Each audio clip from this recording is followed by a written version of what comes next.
Members, it's the appointed time and we have a quorum. Let's call the meeting to order. The meeting was scheduled to end at 6 p.m. If necessary, I will extend the meeting by 15 minutes. If I may remind members, if you have any direct or indirect pecuniary interest in relation to the items of discussion today, please act in accordance with Rule 83A of the Rules of Procedure, disclosed nature of the interest before you speak.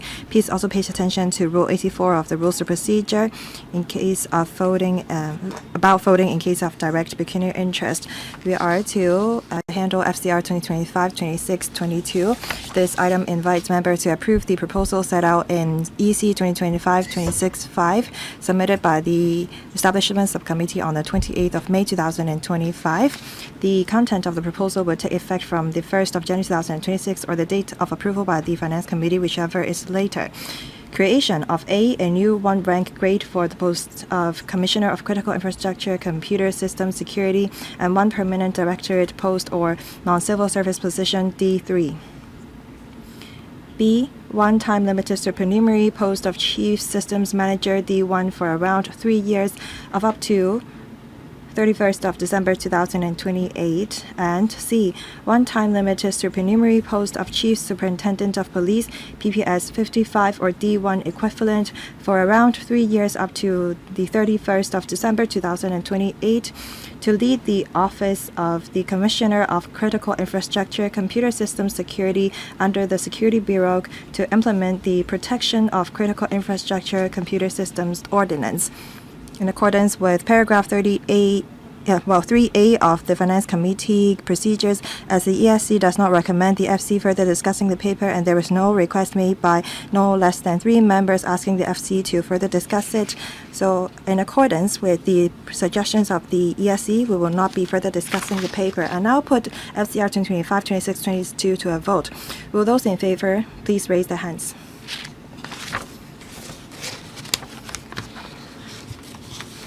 Anyone against it? Dr. Teck Chi Yun.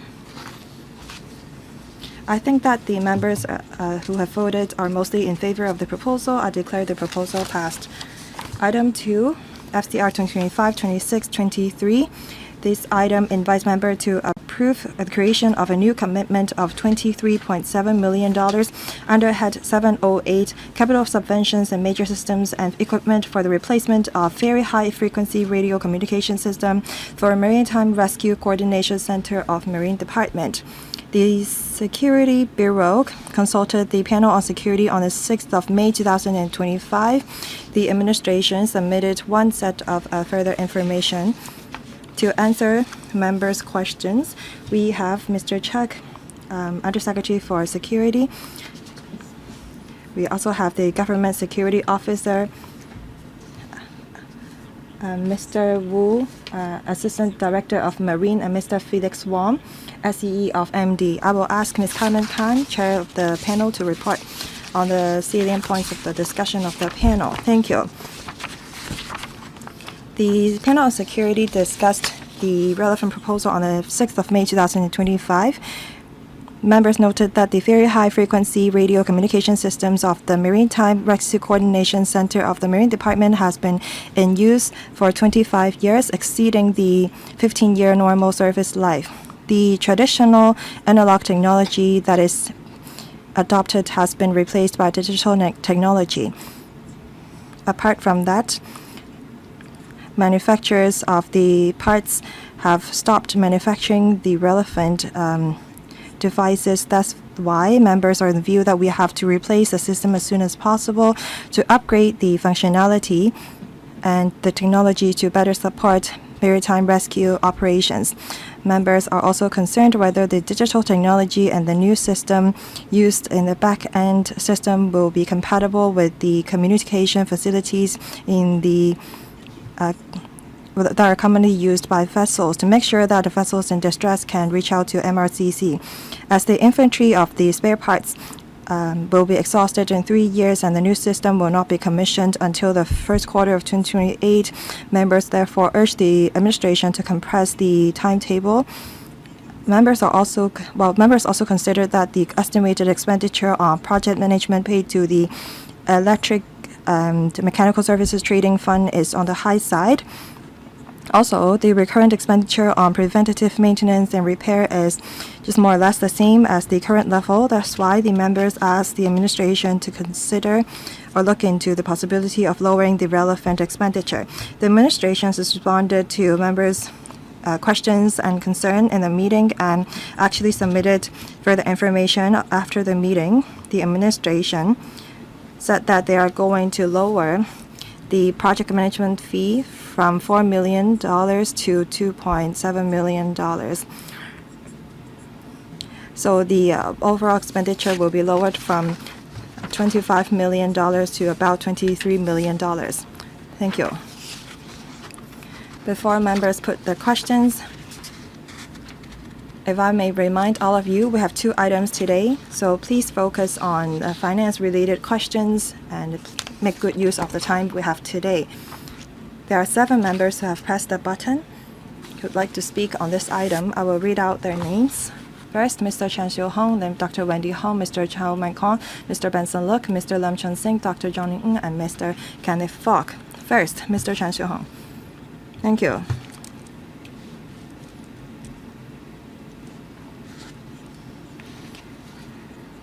Now we are to replace the very high-frequency radio communication systems of the Marine Department. Well, I have read the paper. It is said that the system has been in use for more than 25 years. And they use this analog radio communication technology, which is rather dated.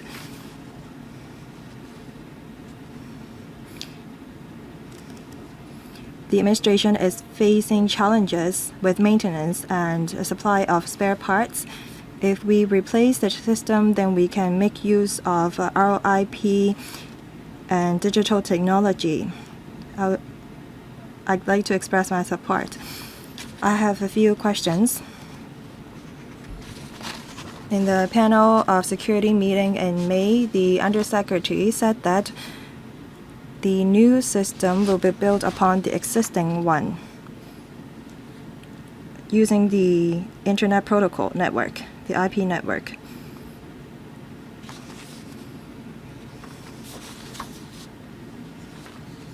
The duties of the MRCC is unique. Sometimes they need to take action very quickly.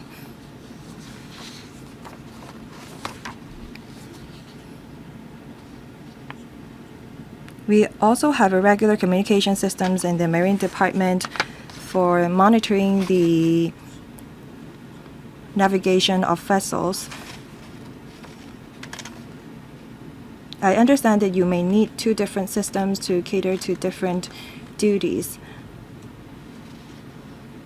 of the Marine Department. As the new system will be built upon the existing system,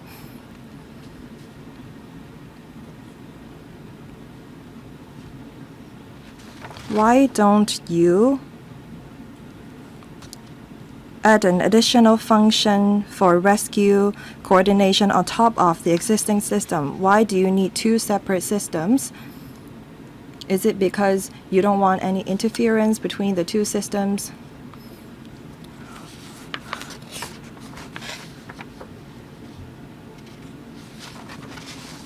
As the new system is built upon the existing one, will the problems with one affect the other? I'm glad that the project management fee of the EMSD is lowered to $2.7 million.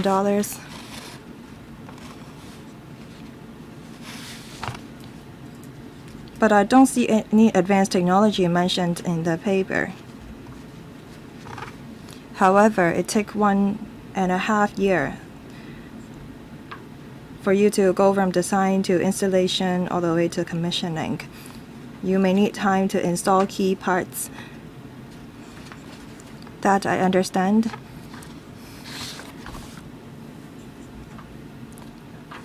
But does this project cover radio consoles used in vessels? Undersecretary, thank you. Let me explain first why we need 2 separate systems. That's because they cover different waters. The vessel traffic services system give directions to vessels going in and out of Hong Kong. Our ports and waters are very busy. The second system is for maritime rescue. That's to discharge the responsibilities under the convention. From Philippines to Taiwan, any incidents happened in the region will be under our purview, and we have to take rescue operation against any incidents that happen in the area.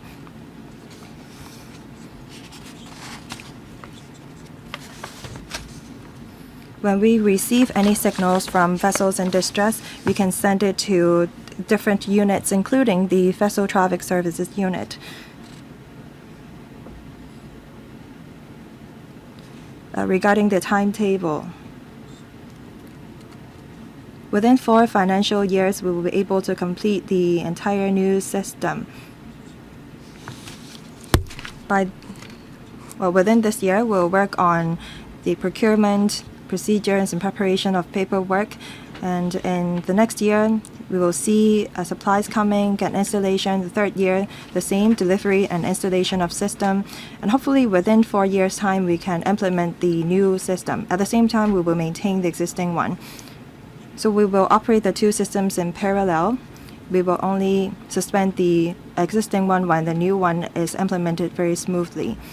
Chairman, so from delivery to installation, it will take some 2 years or 1.5 years. Is it because there are many parts to the system? Or is it because you have to divide the installation into different phases? Undersecretary. Please be brief. Basically, it is because of human resources requirement, and we have to do that for every base station, so it takes some time. Dr. Wendy Hong, I actually want to ask about the police system. Can I ask them now? No. All right, I'll ask the questions later. Thank you, Professor Chow Kong. I think the Marine Department, for heeding the feedback of members. When we discussed the proposal in May, we asked to compress the costs, and now we have seen a decrease in the projected costs in $1.3 million.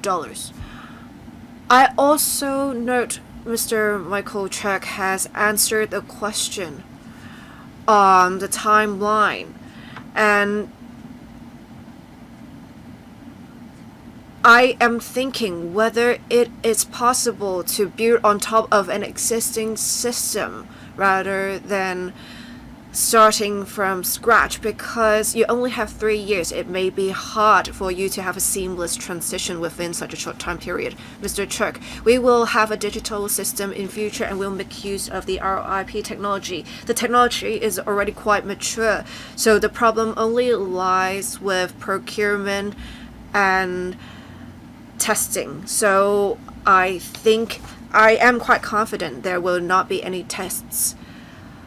I need to explain to Dr. Wendy Hong, we have different officers in attendance for the next item. So if you want to ask any questions about the police system, you should wait until the next item. Thank you. Mr. Benson Look. Oh, excuse me, Mr. Lam Chen Singh. Thank you, Chair. We are replacing the Maritime Rescue Coordination System, and according to paragraph 4, there are some new elements involved. It will be compatible with the existing Vessel Traffic Services System operated by the Vessel Traffic Center. Basically, the center monitors traffic in the waters of Hong Kong, whether the vessels are keeping to the fairways, whether there are some incidents. And last year we passed the bill on drink and drug boating, and we talked about enforcement. And it, of course, when an accident happens, there will be enforcement in the sense that you will check whether the individuals involved have drunk or have taken drugs, and you will also monitor vessels to make sure they're keeping to the fairways, because if they deviate from the fairways, it may indicate drink or drug boating. So I want to ask, for the new system, will it help you in enforcement of the relevant laws? That's my first question. Second,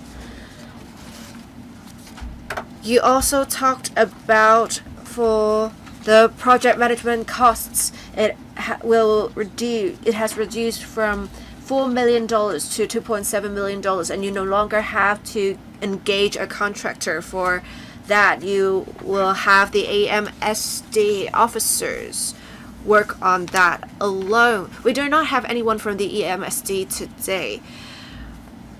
I do appreciate the decrease in costs, but do we have adequate manpower and resources within the EMSD? The EMSD has a heavy workload, and I often receive feedback from the labor unions of the EMSD saying that the work is really quite heavy, and the Electrical and Mechanical Services Trading Fund would have to make sure the cost is appropriate. So I want to ask if we can really accommodate the decrease in costs. Well, the first question is policy related, but I'll ask Mr. Michael Chuck to provide a brief answer if he wants. Thank you. Thank you, Chair. Right now, it is only the larger boats that will show up in the vessel traffic services system. The smaller boats won't be seen. But if something happens in the outlying islands, and if someone calls on a mobile phone for help, we'll try to locate them with the system. As for the EMSTF, they are the project manager already when we discussed this proposal in May, and we are able to reduce the costs not because they are very generous to us. It is because we are making use of engineering personnel within the Marine Department to take up the additional workload for installation and testing. So that's how we're able to save manpower costs, thanks to the Marine Department taking up the additional workload. To be honest, the EMSD is only deducting that part of their cost, which is why we have a reduction in the general project management costs. Mr. Benson, look, on 6th of May, when we discussed this at the panel on security meeting, we talked about how the Marine Department would have to pay $4 million to the MSD, and that is quite high. And from the supplementary information, we can see that there is a 30% decrease in the costs to $2.7 million, and I quite appreciate that. I want to ask, what specifically is the Bureau doing to compress the cost so significantly? I also note in the further information provided by the administration, the preventive maintenance would account for about 68% of the costs, while corrective maintenance constitutes about 32% of the costs. So with maintenance, something would have to be broken in the first place. What may be out of order then? And if we allocate more resources in the first place, we should have less corrective maintenance to do. Lowering the costs as well as making the system more stable, wouldn't that be better? I also want to say we may have, in face of geopolitical challenges, unstable supply of various parts, and I do note some suppliers may ban the exporting of parts to Hong Kong. How can we make sure we can mitigate such potential risks? I do note in the paper the spare parts for this system can last 3 years. Would we also keep a 3-year supply for parts for the new system? Well, for the first system, for the first question, it has already been answered. I'll ask Mr. Church to answer the question again. It is because we make use of existing engineering personnel of the Marine Department to take up additional workload that we are able to decrease the project management costs from $4 million to $2.7 million. So we have basically absorbed the costs, and we have deducted the costs by 11% basically, no longer needing the EMSTF to cover the costs.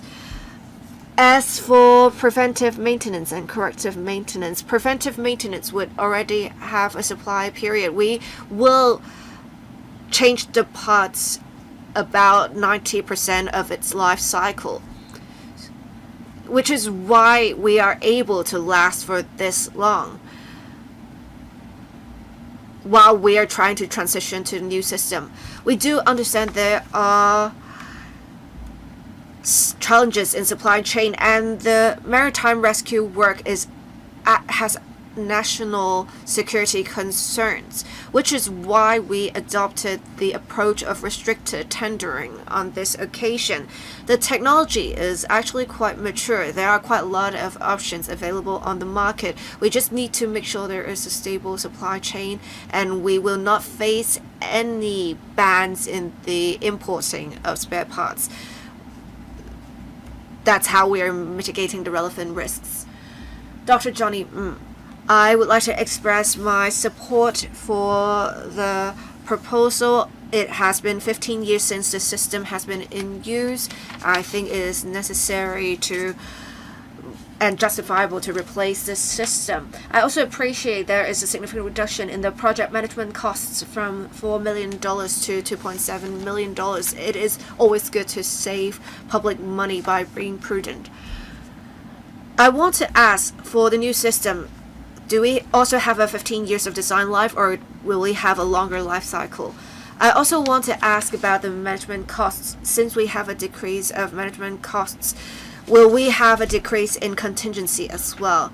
If not, how can you make sure you won't be needing the contingency provisions in order to save some money for the government? Mr. Chuck, we also have a 15-year lifespan for the new system, but I think with good maintenance, it may last over 15 years. As for contingency, as said, it is contingency. It is always the case that we would reserve part of the provisions as contingency when there are unforeseen circumstances. If we go past our budget, the work would have to be halted, and we have to wait until we get additional funding approval. It may affect the prompt delivery of the project as a result. But I would say this, it is unlikely that we will go over budget for this proposal because we do not have much infrastructure work to deal with. There's no architectural work. We only have to replace certain base station components. And let me also say this, if we do not use the contingency provisions, they will be returned to the Treasury. Thank you. We have only Mr. Ma Feng Kwok wanting to speak for this item. If you want to speak, please come to the conference room as soon as possible to press the request to speak button. Otherwise, we'll put the item to vote after Mr. Ma Feng Kwok has spoken. Mr. Ma Feng Kwok, I only have 2 questions. One, we are going to have a decrease in the estimated project management costs. That is appreciated.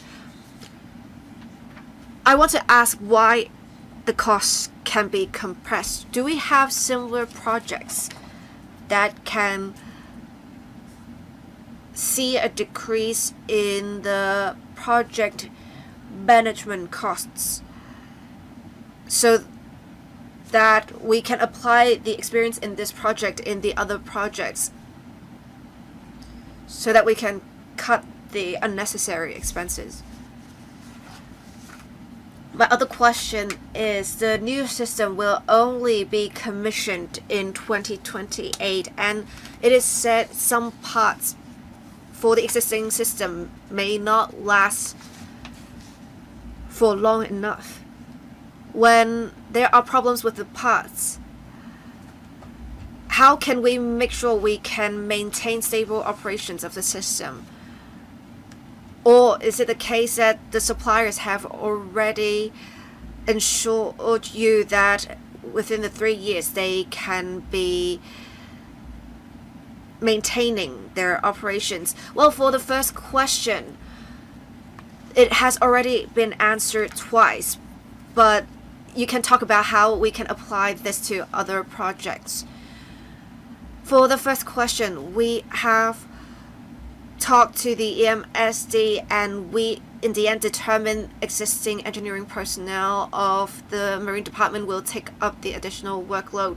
As for the other security bureaus projects, we have also talked to the EMSD, and we have tried to, as much as possible, having the particular department's engineering personnel take up relevant work.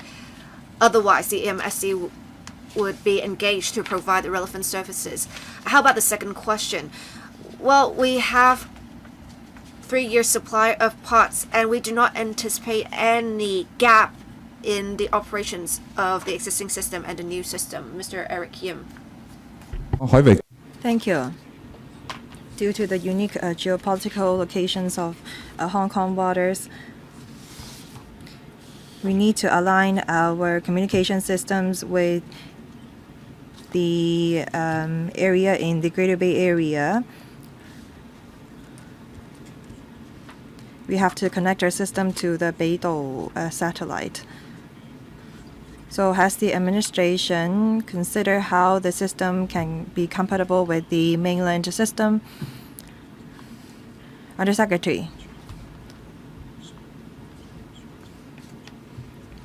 For vessels in distress, they will rely on the very high-frequency radio. Apart from that, they have satellite phones on the vessels. They also have a set of computer systems that send signals via satellite system.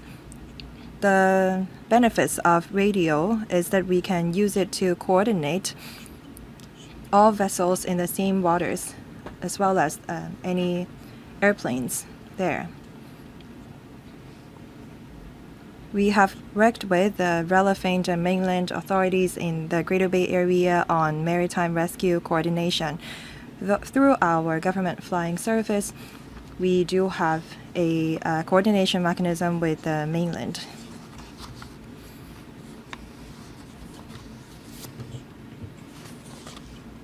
There is no technical barriers involved.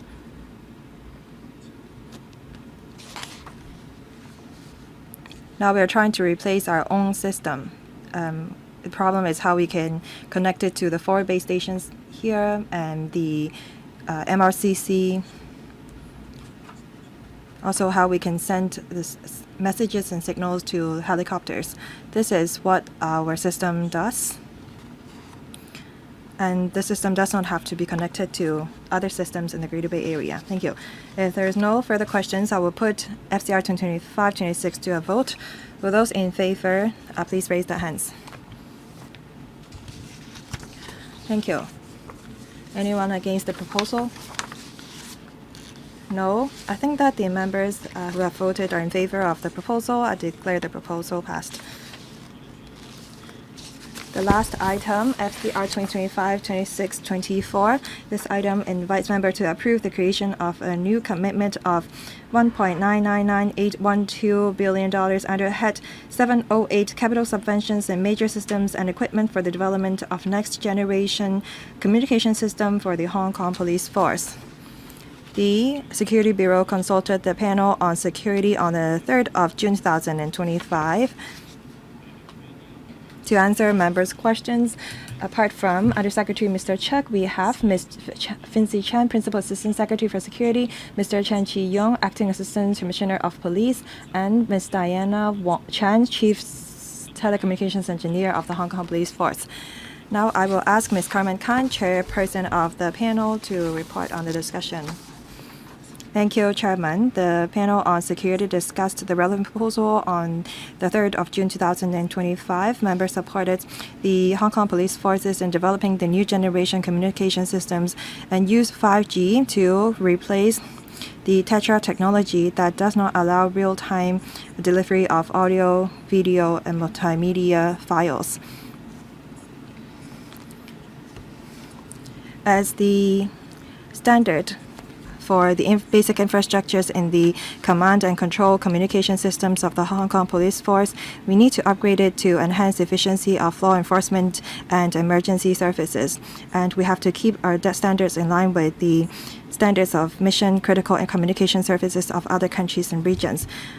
The police forces, in face of the public financial challenges, has adjusted the design and configurations of the system and has adopted a mainstream and mature solutions available on the market. The non-recurrent expenditure has been lowered from $5.2 billion as proposed in 2023 by 60% to about $2 billion. The members also supported the police force's decision to engage a service provider by direct engagement instead of implementing an open tender approach. This approach is in line with the government procurement policy and the World Trade Organization's agreement on government procurement. The members asked the administration to have regards to national security and formulate a backup plan when they identify supplier and developers. The new system should be compatible with 5.5G and any technology that will be developed later on. We have to make sure that the network and the base stations will have coverage very comprehensively. Apart from using the spectrum as for public security purposes, the police force will be accorded priority when we have to use the commercial network services. The administration has responded to members' questions and concerns, and the panel does not object to the administration submitting the proposal to the FC. There are 12 members who have pressed the button. I will read out their names. Mr. Michael Tian, Dr. Wendy Hong, Ms. Yong Ha-Yan, Dr. Johnny Ng, Professor William Wong, Mr. Kenneth Falk, Mr. Shou Sheng-Wing, Mr. Chen Kin-po, Mr. Lam Chun-Sing, Mr. Frankie Yik, Professor Priscilla Lang, and Mr. Eric Yim. First, Michael Tian. Thank you.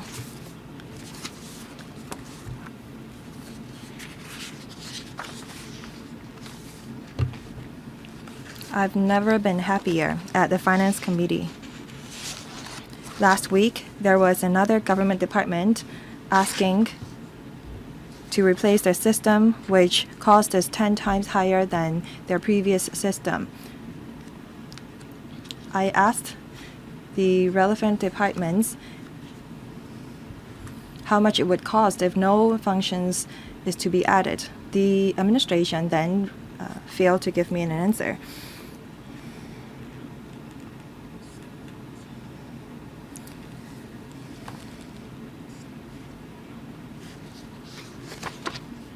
Now we are replacing the existing system with a new generation one.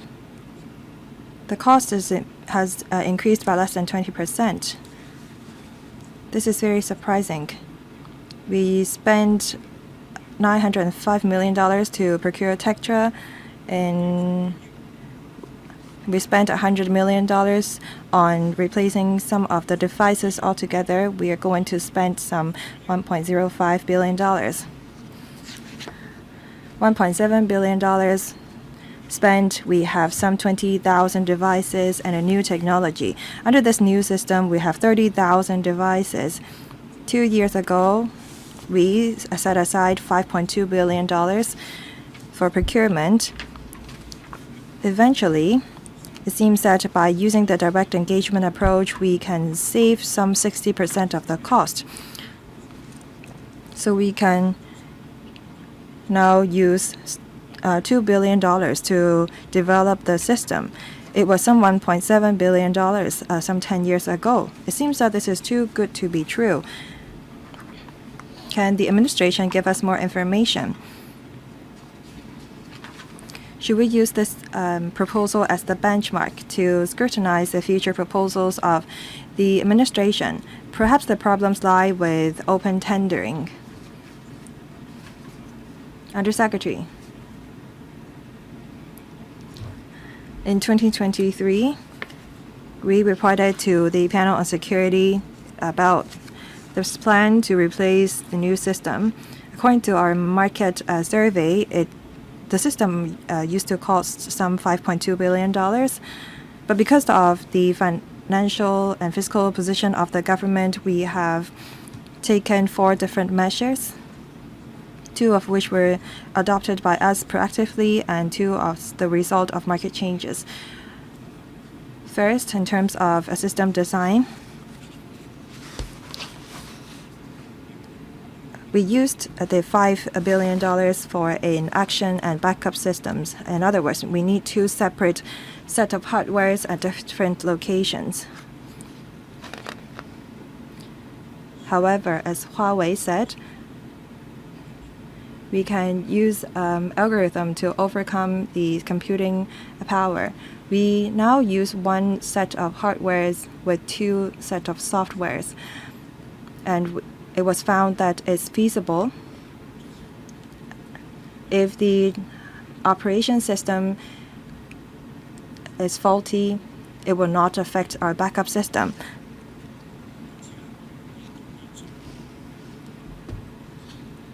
So we don't need 2 separate sets of hardware. The capacity of the one set of hardware we have will be higher. Now, second, on enforcement. Previously, we expect to build all of the base stations ourselves, but we need many of them. So now we're only going to build the core one ourselves and rent the rest of them from the market. And that will lower our one-off cost and expenditure. As a result, the non-recurrent expenditure will be higher. Third, because of technological advancement, we're able to lower the number of base stations built. That's because now we have a new type of technology. We can enhance the capacity of the antenna by 2-fold, and that's why the coverage would be higher. The base stations is for internal use only. We don't think that we need that much capacity. That's why we think that this technology can cater to our need. Fourth, as over the past 1 to 2 years, the technology has become more mature. Now people are talking about 6G, let alone 5.5G. Products have become mature, and as a result, the prices have been lowered. That's why, with the new market information, we believe that with $1.999 billion, we can complete the entire system.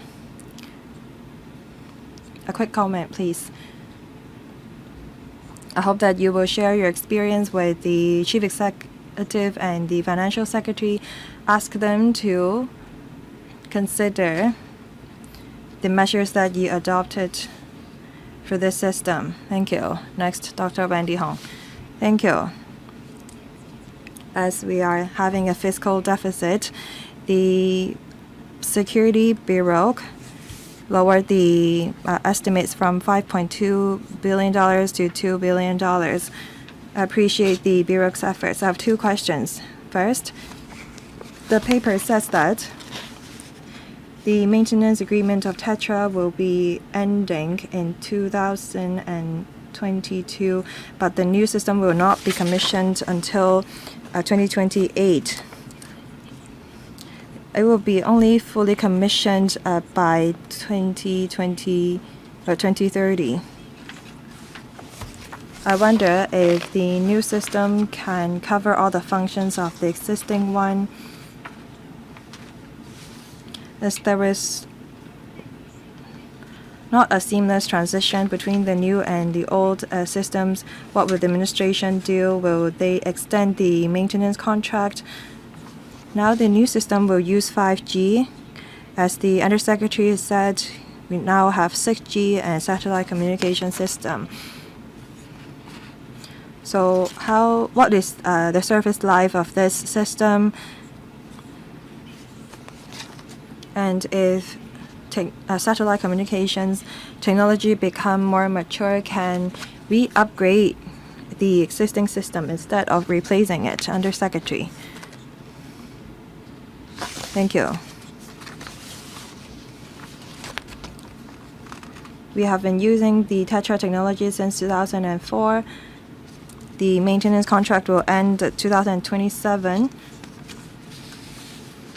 But it does not mean that our communications engineer do not have the experience or know-how to maintain and repair the system. We will make sure that the old and the new systems will be in operation in parallel, and only until we make sure that the new systems is operating smoothly will we suspend the old one.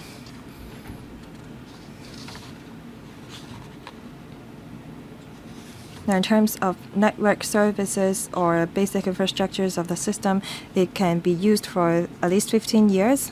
Regarding wireless radio consoles, as is used daily, we believe that the service life will be shorter. They can be used for about 8 to 10 years approximately, we believe, but that hinges on the actual circumstances. The main reason why we don't continue to use this reliable Tetra, well, actually, the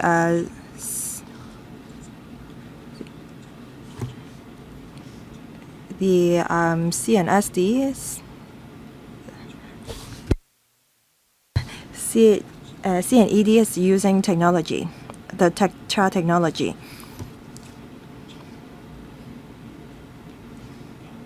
With a 5G, we can make the system be compatible with other systems that we have, say, for example, Hills Mountain Rescue System. And the proposed system is expandable. As a law enforcement agencies, we need stable and reliable system. We don't need the most advanced technology. That's why we choose to use 5G. As many officers were using the system, that's why it has to be very stable and reliable. Currently, the 5G is the most reliable and mature technology. Our colleagues will keep in view the situation, maybe the system will need to be upgraded to 6G in 5 years' time. But when we have the framework here, we can upgrade the system. Thank you, Ms. Yong Hoi Yan. I would like to express support for the proposal. I can see that there is a decrease in the cost from $5 billion to now approximately $1.9 billion. I also note some media reports saying that it is because there is direct engagement of a mainland supplier that we have such a decrease in costs. I want to confirm if that is really the case, that we have managed to achieve a reduction in costs. And I do understand why this decision is made, because we need to ensure the system is secure.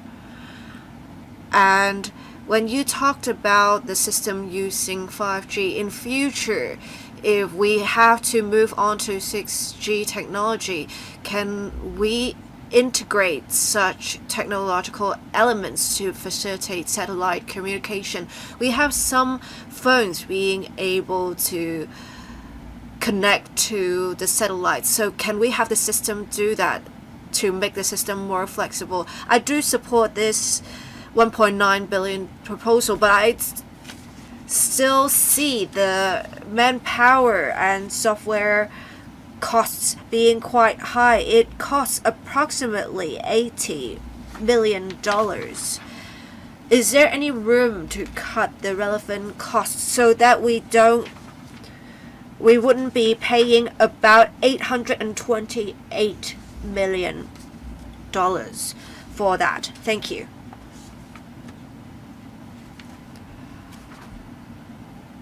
Mr. Chuck, this new system of the police will be a core system, and this system will affect the operational efficiency of the police. There are definitely national security concerns, which is why we will not do public tendering for the system. We have adopted a direct engagement approach. As for the supplier we're going to engage, where they're from, I will not disclose the details.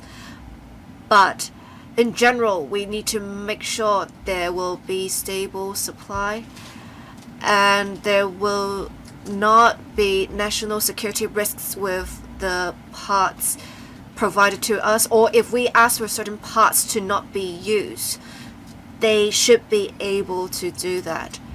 And honestly, after gauging the options in the market, there aren't that many suppliers that can do that, especially with such a large quantity we need. As for technology being used for 5G, for example, we have the telcos.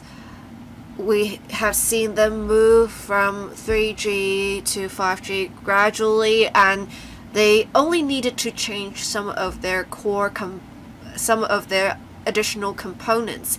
So this is why we are trying to set up a framework to have additional components installed. As for whether we can have the equipment connected to satellites, we have 30,000 machines needed, and as you may understand, maybe some patrol officers would need such functions. So we don't want the cost to be increased because of the unnecessary costs associated with functions that are not needed for devices. We will only put in place such functions for the devices needed by certain personnel whose work would require such functions. I will now ask Ms. Chan to supplement my answers on manpower.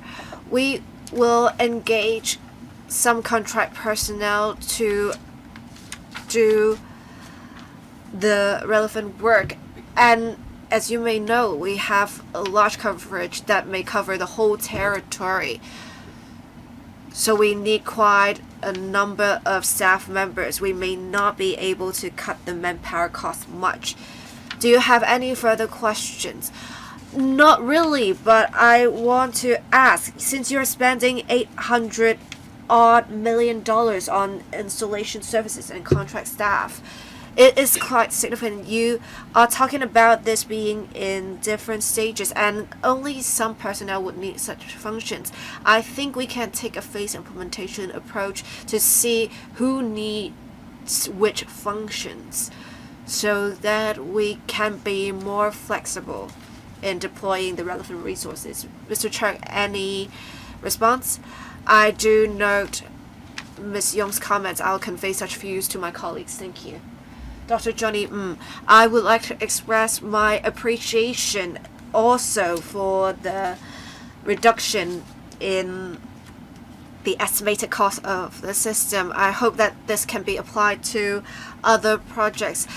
I also want to talk about some figures, especially the figure mentioned by Ms. Young. I note that for implementation and installation services and contract staff, between 2027 to 2030, each year it would take approximately $200 million. I want to ask what the staff members are doing and what level are they? Are you going to engage local staff or overseas staff? As for the recurrent expenditure, I believe the full commissioning will take place 2030 or 2031. And with the radio access networks and other equipment, it would cost approximately $60 million. So is it the case that for the next 10 years, every year it would cost approximately $60 million? And together with the internet services, each year it would cost approximately $100 million. Is that going to be a recurrent expenditure for long? I would also like to declare I'm an independent director for China Mobile. Thank you. Mr. Chuck. I would first answer the question about recurrent expenditure, and then I'll ask Ms. Chen to answer, Ms. Diana Chen to answer the question on contract staff. After full commissioning of the system, we expect the recurrent expenditure each year to be $96.4 million.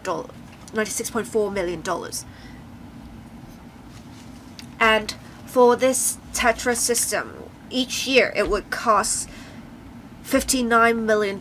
And if we deduct the realizable savings, it would mean that we are saving costs in maintenance.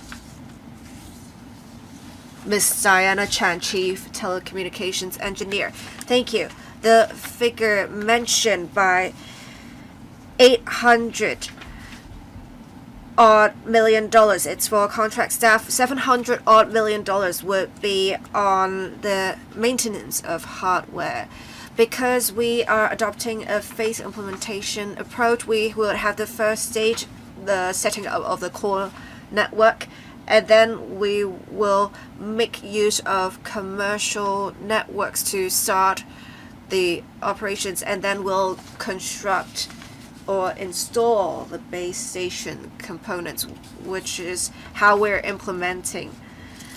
Well, he asked about the contract staff. What are the staff, and how have you derived the relevant cost? Do you have the relevant information? If you don't have relevant information, you can provide a response after the meeting, because this is quite a valid question. I will ask Chief Telecommunications Engineer to provide additional information after the meeting. Professor William Wong. Every time we have a system replaced, it is often the case the government would wait until the end of the lifespan of the system that we would have the system replaced, just like the system we talked about last week about the land information system. And this system is no different. With the work entailed, you would need to have regular inspections to see if you need to replace the systems, and you need to check components compatibility. I think you should adopt this approach because it can amortize the relevant costs, basically implementing the work in phases, instead of waiting until the end of the service life of a system to replace the system, because the cost can be quite significant in one go. Have you adopted this approach of implementing works projects? Mr. Chuck, I'm not sure how other projects work, but for police equipment, if we have a change mid-cycle, it can be a problem because the equipment is used territory-wide and round the clock. I'm not technologically expertise to talk about this area, unfortunately. Professor William Wong, I'm thinking it is better to do things in phases. I do think you need to replace the system, but if you update the system bit by bit, you can amortize the costs and you can apply for funding by phases. Mr. Chuck, any response? I'll perhaps first share my experience and then I'll ask my officer, who is my colleague, who is a professional, supplement my answers. I have gone through different generations, and in the 80s we actually had equipment when we have different channels. We couldn't even communicate with each other when we're very close, and now we have a system that finally works quite smoothly. But then when we replace something, it's not just the equipment that is carried by officers. It is equipment in the command centers, in vessels, in different places. We need to make sure everyone can get the relevant message. This is what is important. And I will now ask Mr. Chen Chi-Yung, Acting Assistant Commissioner of Police, to provide more details. As the Undersecretary said, the CC3 was first used in 2004, and we have been using it for many years. And every now and then we will check whether some parts should be replaced, and it is the reason why in 2016 we have replaced some mobile equipment. So we do conduct regular reviews of equipment. I think this question is policy related. I think we have discussed enough of this issue. Mr. Kenneth Falk. Thank you, Chairman. I have two questions. One has been put regarding 5G and 6G. I will not repeat it. Second, I'd like to ride on Dr. John Ying's questions. The paper said that the government proposes to adopt a hybrid model where the government is going to build the base stations and the infrastructure while procuring commercial services to be operated in the base stations. So are the two services tied in together? Can we use a single service provider for one base stations? Can we use, say, for example, different service providers for the same base stations? That's my question. Dr. Johning asked about non-recurrent expenditure. I know that there are three parts to it, A, B, C. A and B are about hardware and software maintenance. C, procurement of services. I'm not sure if my understanding is correct. From 2031-32 onwards, we're going to spend some $29 million. But I believe that as the service and products become more mature, prices will be lowered. So is there any room for us to reduce the recurrent expenditure in the future? And if a service provider can provide us with cheaper service, can we switch to them? I'm not sure if my questions are clear enough, Undersecretary. Thank you.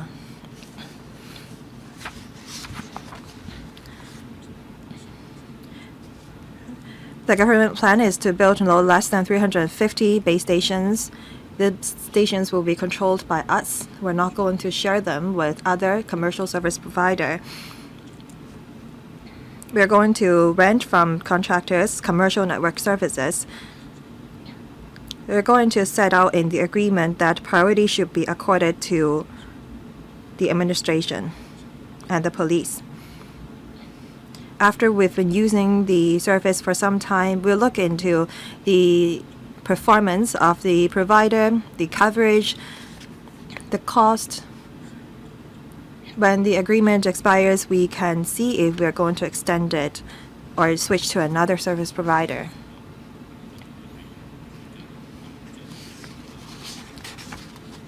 So it's possible for you to lower the recurrent expenditure in the future. Yes. We base our estimates on the market information we collected. So to put it simply, in 10 years' time, maybe we can switch from service provider A to B. Is that correct? We don't have to stick to a single service provider. Yes, Chairman. Because the core infrastructures belong to the government, the design will accommodate 5G. So as long as the service provider provide 5G service, we can use them. Dr. So Chong-Ming. Thank you. Chairman. The administration, in order to control costs, has adopted new measures and made improvements to the proposal. I respect the administration very much for that, and I support the replacement of the system. I have some questions.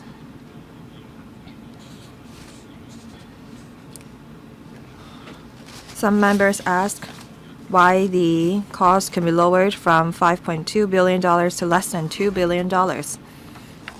The Undersecretary has given us 4 reasons for that.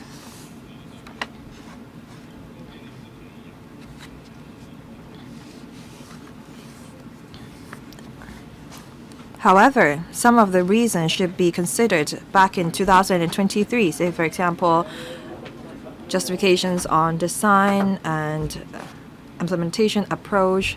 You should have considered it back in 2023. The 4th reason, you said that the market is mature. I agree with that. There is something that is very confusing to me as a LegCo member. Public consultation.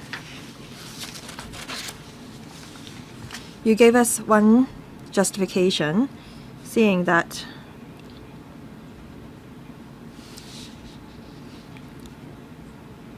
you will adopt parallel tendering to make sure that the return tender price is considered in the funding application so as to avoid the need to increase the approved commitment due to higher than expected tender out-term price and postponement in the implementation of the project.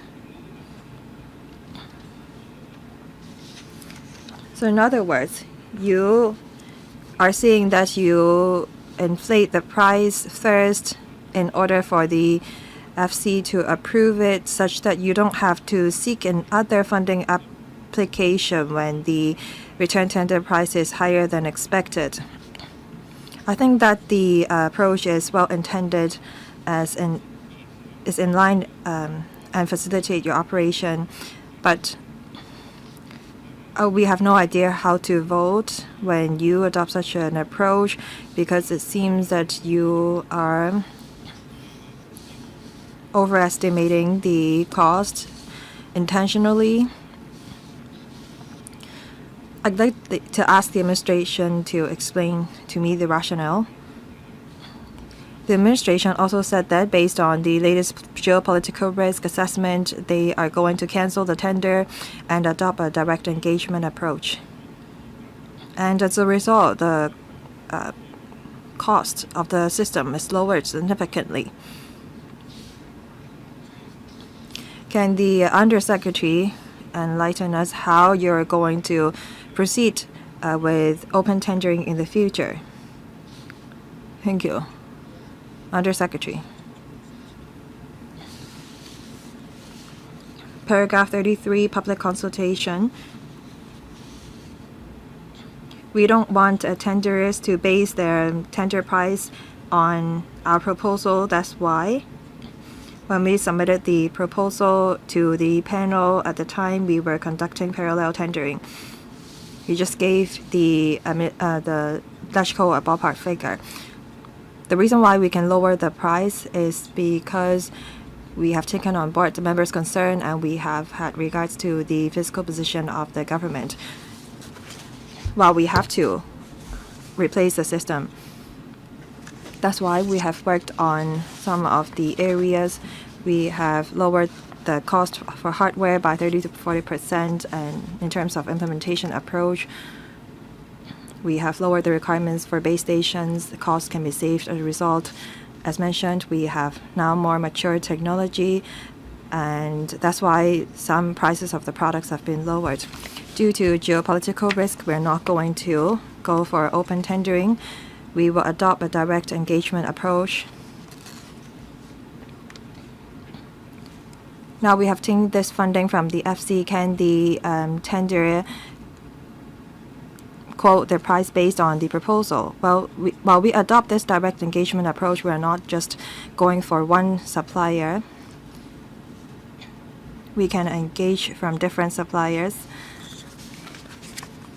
And the transparency of the price for this type of Tetra technology is very open and it's very high. And this type of technology is very transparent in terms of price in the market. Our estimates is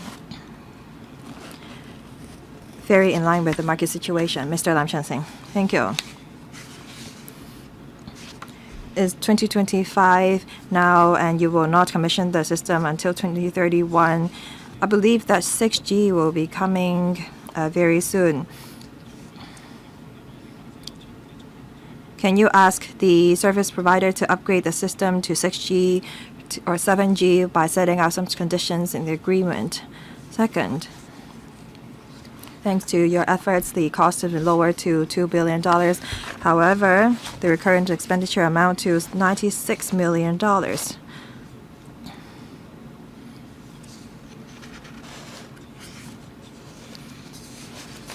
I wonder if the 5% maintenance fee is reasonable. 2 questions. Thank you. The Undersecretary has explained about the upgrading of the system. The reason why we use 5G is because it's the most stable and reliable, and it can meet our operational needs. We believe that in 3 to 5 years' time, 5G may not be the most advanced one.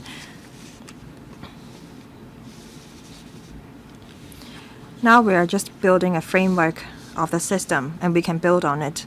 If necessary, in the future, we can switch some of the parts. If we have to do that, we may have to upgrade the entire system. Second, on recurrent expenditure, the $96 million, if we deduct the recurrent maintenance expenditure of $59 million, then we can save $37.4 million. It accounts for some 5% of the overall cost. Usually, maintenance and repair would cost 10%.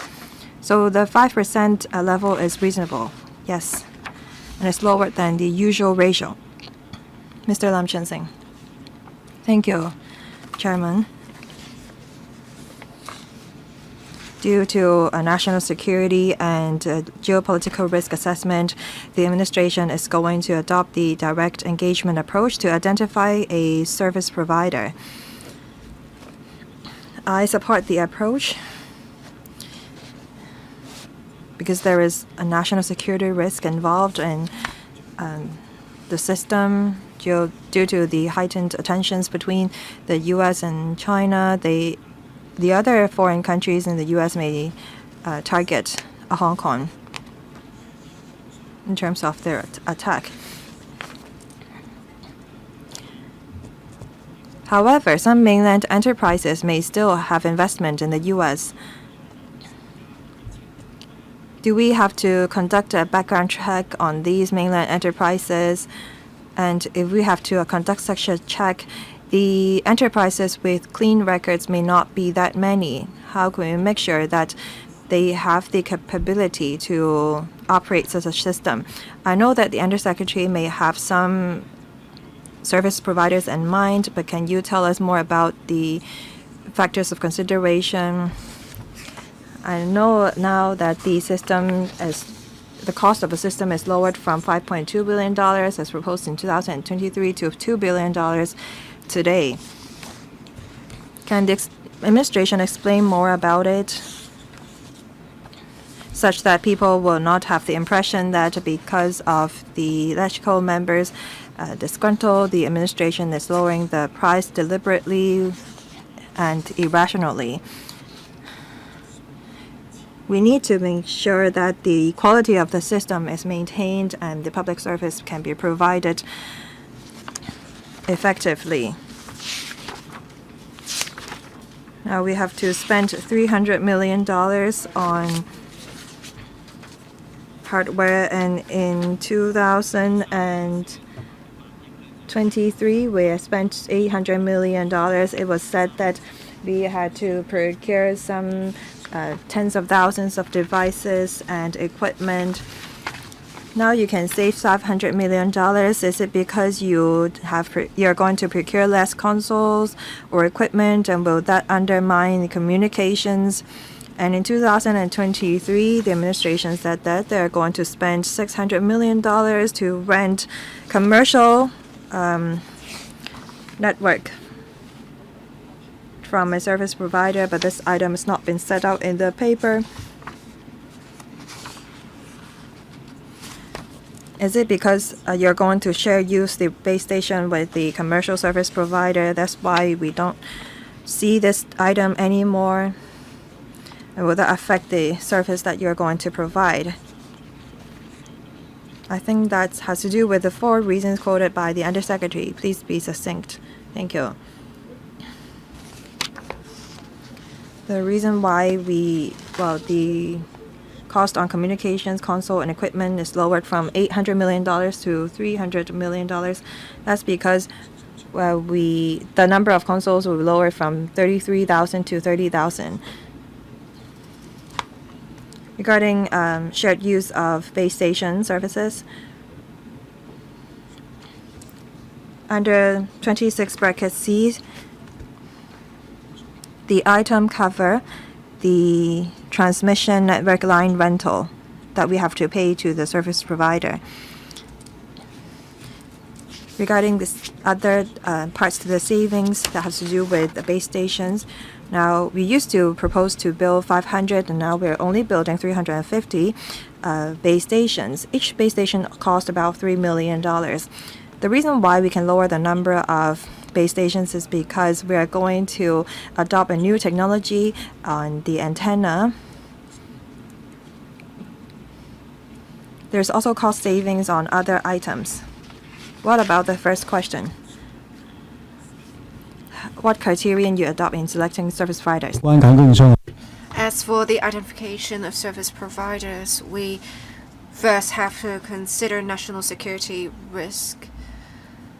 We need to make sure the providers will not cut our supply at any point. We can also ask the providers to exclude certain parts if necessary that would have national security risk or that may have the supply potentially cut. Thank you. Mr. Frank Yik. My first question is the same as that of Mr. Chan Kim-po. I want to ask if you have any provisions for you to update to 6G. You have already answered that question. My other question is about lines being intercepted before. Sometimes journalists arrive before the police did. Will we have the same for the new system? Well, actually, for the Tetra system, we already have encryption functions. I think if you're talking about interception by radio equipment, it is only in the first generation equipment that will happen, and it was replaced in 2004. After that, many journalists complained that they could not get the relevant information, which is why the PPRB has been disseminating information specifically to journalists thereafter. And we have equipment that is quite well encrypted now. In the new system, we would have 2 different encryptions, one between officers and base station, and we also have base station with the line. There is encryption. So if they're able to intercept part of the signal, they would not be able to decode the message, nor can they tell what the encryption standard is. So it is even safer than the existing system. Any follow-up questions? None. Alright, Professor Priscilla Leung is going to speak. If there are other members who are going to speak, because we only have 3 members left after Professor Priscilla Leung has spoken, please come and press the request to speak button as soon as possible. Thank you. Professor Priscilla Leung, I think the government has done great work. In 2 odd years, you have cut the figure by much, from $5.2 billion to $2 billion in the estimated cost. So many would then ask, what happened 2 odd years before that made you derive that figure? And Mr. Chuck did talk about the circumstances being, to a certain extent, dependent on what was available in the market. I understand that. I think with your in-house team or the staff you engage, will you engage staff externally, or can you complete the work with in-house staff? We also have very good technical personnel in the mainland, or maybe even overseas. Would you consider them to be staff you have to engage in the first stage, and then afterwards you can then have other connections to, say, other 5G protocols or 6G protocols? Do you consider this, the staff mix you have planned, to be a good mix? Mr. Chuck, perhaps you can provide a response to the first question of Professor Priscilla Leung's first. Sure.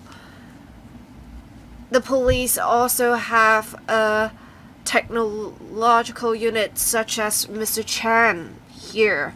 We also have some engineers within the force.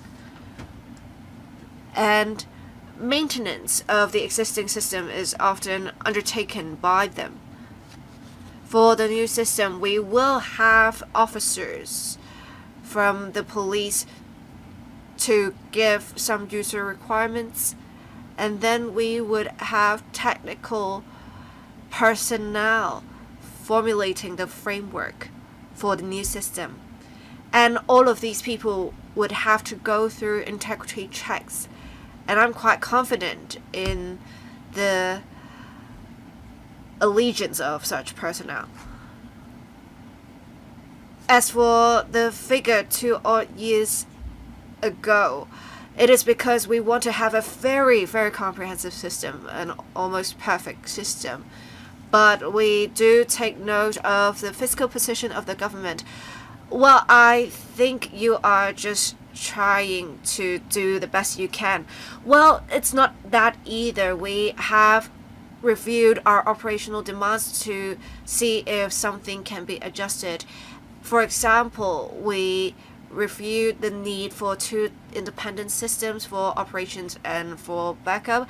Now we think a single system will be adequate, which is why we have adopted a single system with firewalls in between. Also, we looked at whether we should install all of our base stations from scratch, and we now think that we can engage equipment of commercial service providers because they have spent much on developing the equipment anyway.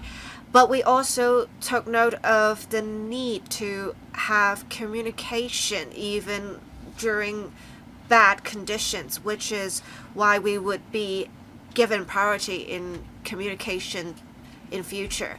Professor Priscilla Leung, you have more questions? Yes. About integrity checks, in fact, in universities, we also have integrity checks done, but then we have seen communication being hacked overseas in universities. Someone would start speaking suddenly who is not school personnel. So I want to ask, will we have everything done in-house, we may be able to seek advice from professionals, perhaps overseas professionals, but then everything will in the end be done in-house. Mr. Michael Chuck, well, all of the staff dealing with the system will undergo integrity checks. As for the other contract staff we engage, we will see what levels of checks will be required for the specific professional. But I would say this in general, if we are just having equipment delivered by a worker, do we need to have them undergo integrity checks? I think we need to strike a balance. Thank you. Mr. Eric Yim, I do support this proposal of the police force. With the communication system making use of 5G and potentially upgraded to 6G in future, we talked about for the Marine Department's proposal, it is also a communication system.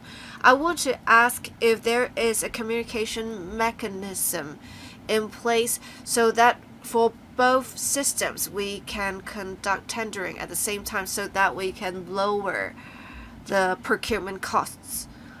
As for privacy of citizens, will you put in place some restrictive clauses for the service providers to ensure there is no improper disclosure of personal data? Thank you, Mr. Chuck. Well, I think it depends on the specific systems. For this system in particular, we would have some information sharing functions that would have information shared between the police, the fire services department, the correctional services department if necessary, and say civil aid service, auxiliary medical service, etc. As for the system of the Marine Department, the functions are specialized. They are quite different, the needs of those of, say, patrolling officers of the police or the police command center when they communicate with citizens in future. Ideally, we should have visual communication. If we have tendering of both systems done together, it may not be ideal because the functions do not really overlap.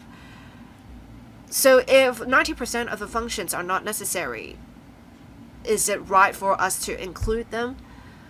Which is why we try to adopt a more specialized approach, and we would have specific management personnel for the different systems. And I think in this case in particular, we should not bundle the two systems.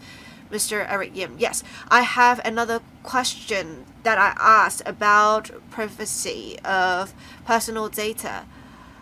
I have yet to get an answer on whether restrictive clauses will be put in place for the agreements with service providers. Well, when we rent spectra or base station equipment from commercial service providers, we will make sure the data are encrypted with our standards, so they should not be able to obtain the relevant data. They just need to provide us with the spectra. Thank you. Mr. Chan Sil-hung. Thank you, Chair. First of all, I would like to express my support for the proposal of the police force. We had a number of members ask different questions. I will not repeat the questions asked before. I have two questions. First, the command and control system will make use of 5G technology so that we can have audio, video and image communication in real time. And we have seen the police making use of drones that is eVTOL technologies, essentially for patrolling and other parts of their work. When you're about to procure for this new system, I think you should make sure you can accommodate 5G, A, or even 6G standards and equipment.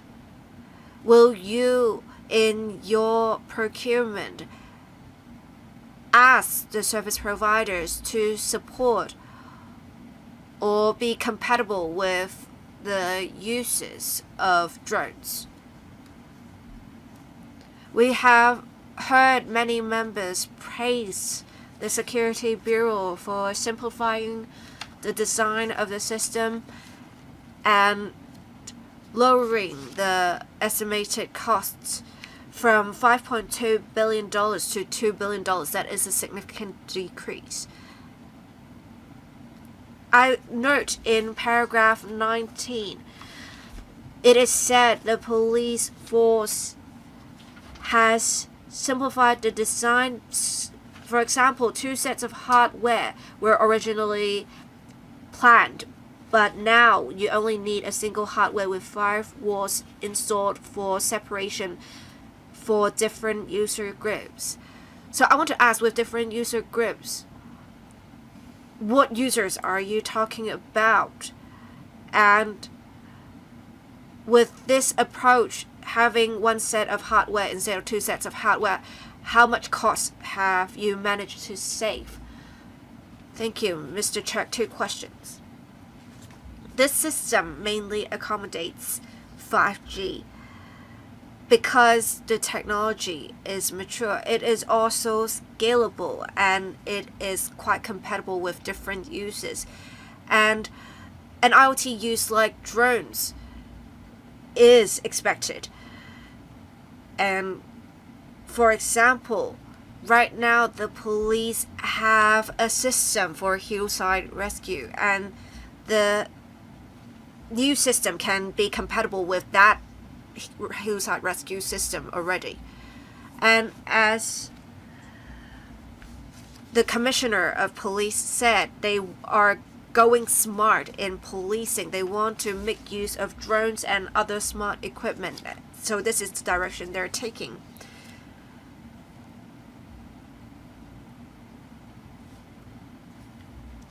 As for user groups, we are talking about different groups of police. We have 6 regions. That would include the marine region. We have to make sure different needs of the different regions are accommodated. Basically, it's like having different rooms in a house. Yes, Mr. Chen.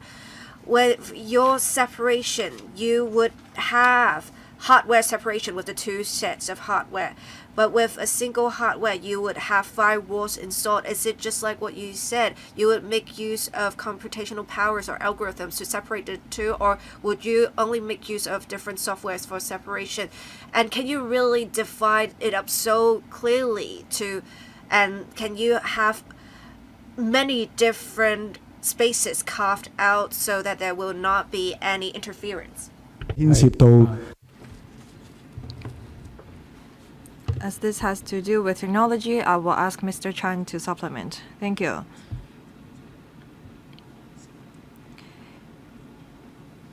Previously, we proposed 2 different sets of hardware targeting users groups that carry out distinct duties. As we now only have 1 single hardware, previously you will use physical division. We need 2 sets, and now we have only 1 set with 5 walls installed for separation. Chairman, 1 more comment. I'm glad that you are using advanced technology to solve issues. 2 weeks ago, this Finance Committee scrutinized the C&ED's systems. I put a similar questions. Instead of tailor-making a systems for C&SD, why not have the police force share their systems to the C&ED? Can we cater to the needs of different user groups in law enforcement agencies under the Security Bureau in the same system, as long as there is no interference between or among different groups. Will the administration consider it? Can we cater to the needs of other law enforcement agencies also in this system to save cost? That's my suggestions. Undersecretary, that's a suggestion. Please note. Members, please pay attention. There are still 2 members who would like to put questions. If there are not more, I will proceed with the voting after that. Mr. Lai Tong Kwok, thank you. I speak in support of the funding proposal.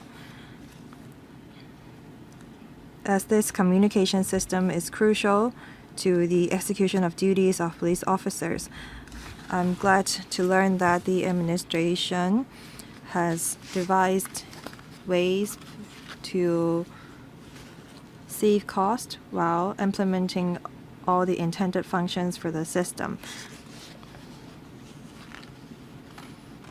I have 2 questions. First, the administration said that the new system will allow the transmission of audio, video, and multimedia messages.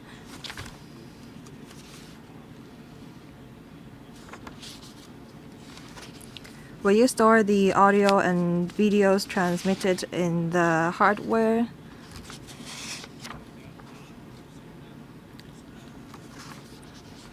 Because the audio in the videos will be very useful because you can use them to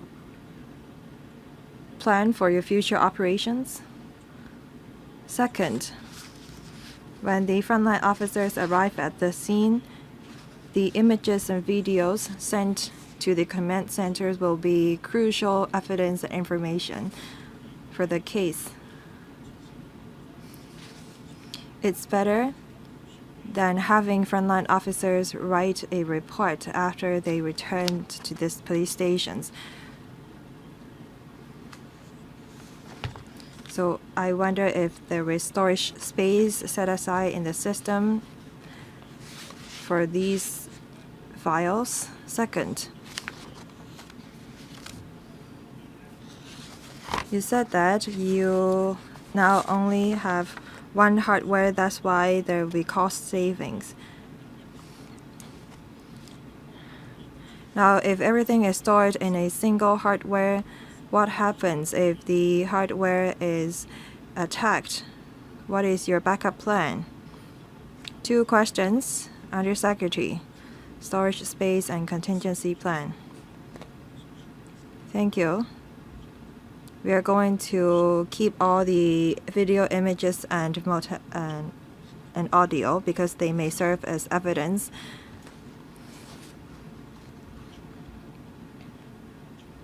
We'll make sure that the files are secure, and we will have a record of who viewed those files. Second, regarding the main and the contingency system and their operation, I will ask the chief engineer to take the question. Thank you. There will be a redundancy of the 2 systems at another location. If the first system is faulty, the second system can continue to operate. Thank you. Mr. Dennis Lang, thank you. On behalf of FTU, I support the proposal.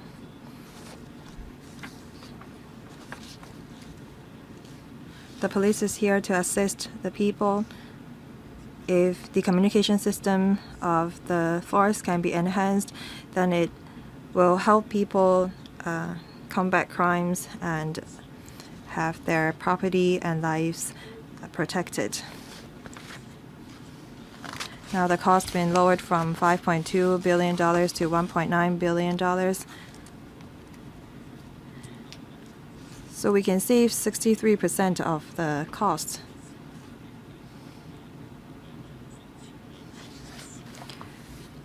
Will the service life or quality of the communication systems be compromised because of the cost savings?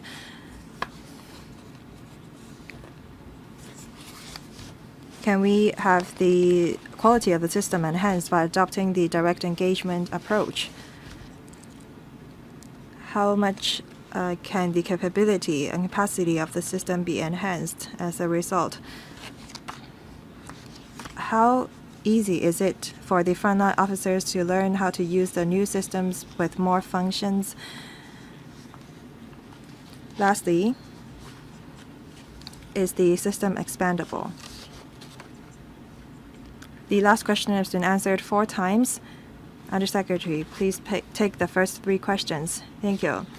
The reason why we can lower the cost is due to 4 different reasons. They have to do with our system design.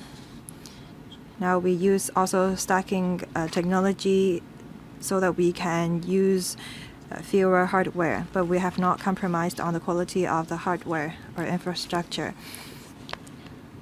We have just reduced the number of hardware, but not lowered the quality.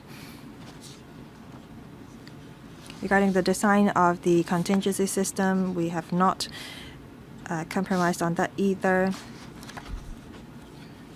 Colleagues will have to adapt to any new tools or technology, but it's just a radio console that colleagues are going to use. We believe that we only have to spend a short time to train people to how to use it. For the Command and Control Communications Center, they will have to perhaps spend some time to learn new technology, but this is not something new. Our colleagues have to learn new things all the time. We don't think that this will pose very significant challenges. New generation doesn't have any difficult times learning new technology. There's one more member who has pressed the button. After she's spoken, I will put this item to a vote. Ms. Carmen Khan. Thank you, Chairman. I have one question that we put in the panel meeting. The contingency fee is lower than the 10% level that we use regularly. The percentage amount to only 5%. That's $95 million approximately. I wonder why that is. Why 5%? We have representatives from the CEDB or the FSTB.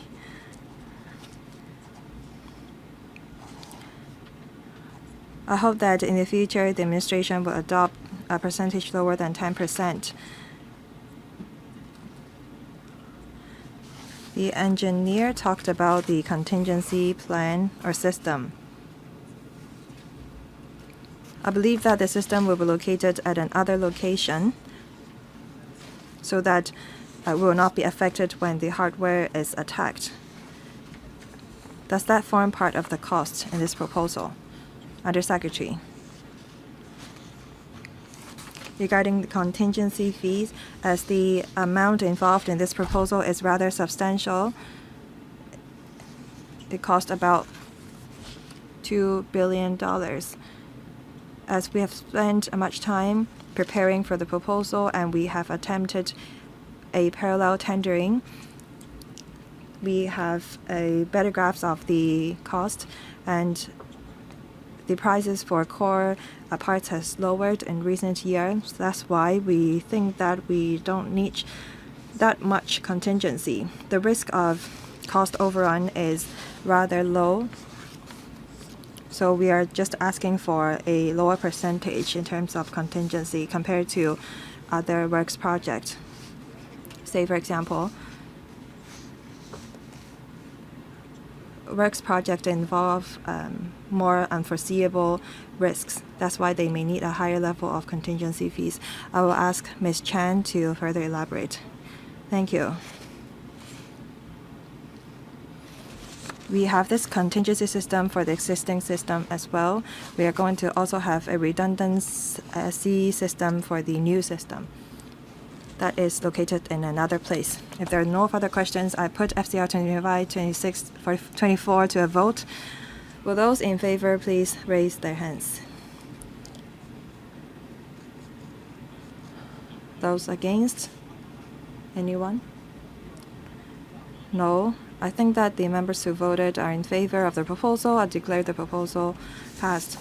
The next meeting will be held on the 27th of June. This meeting is adjourned. Thank you.